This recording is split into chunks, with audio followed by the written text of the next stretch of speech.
Hey everybody, it's Anita. I am going to start a series called Foreclosure Rants on Friday.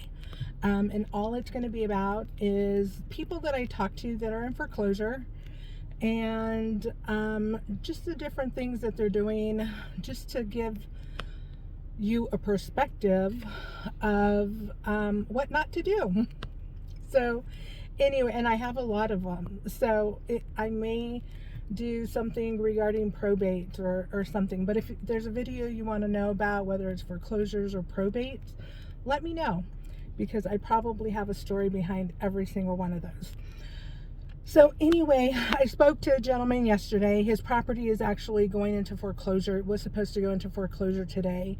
He did file for a bankruptcy yesterday at 3 o'clock. Okay. Tip 1. Do not file your bankruptcy the afternoon before your foreclosure. That is stressful and nail-biting by itself.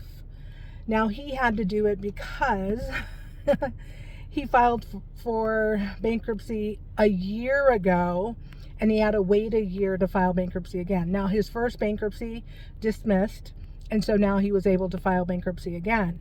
The problem with that is that every single time that he files bankruptcy, he's paying, and then it gets dismissed, he's paying for that bankruptcy because the attorney gets paid first, and then anybody else that he put into the bankruptcy as far as payment plans.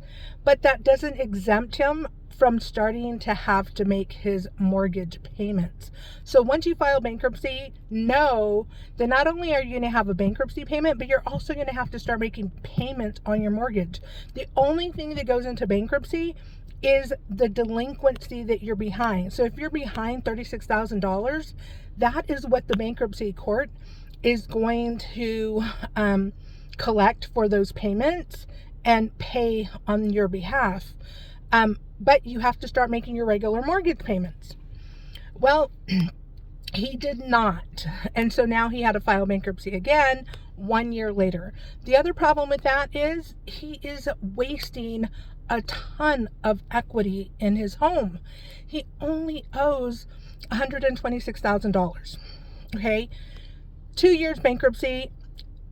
You can't afford the home. You can't afford it. So sell it. So just to give you for instance, so he owes $165,000. His house is probably in worse shape. Probably worth about $325,000. Good location.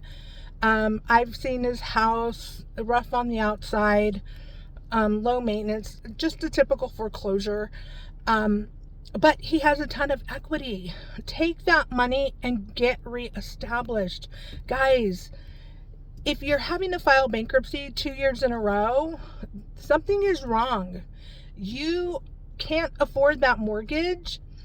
And this is the other thing. He doesn't want to sell his property because his ex-wife wants too much money in order to relinquish her interest in it.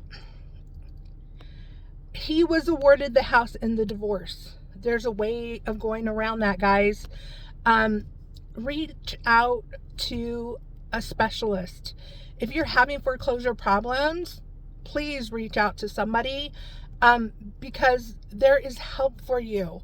But if you keep avoiding our phone calls and you keep denying the fact that you can't afford the mortgage, what's happening is the bank is going to eventually take your equity. It just breaks my heart because I have tons of stories where people have actually had tons of equity and the bank forecloses on them. I don't know if it's denial or whatever the case may be, but guys, come on, ask for help if you need help. I mean, there's plenty of us out there who are willing to help you to figure out what it is that you actually need to do to make it work for you and your family. So anyway, that's Foreclosure Rant for Friday. If you have any questions regarding foreclosure, feel free to reach out to me. I would love to help you. Just message me if you have any thoughts about this video. Put in the messages. I'll respond. All right. Thanks, guys, and have a great weekend.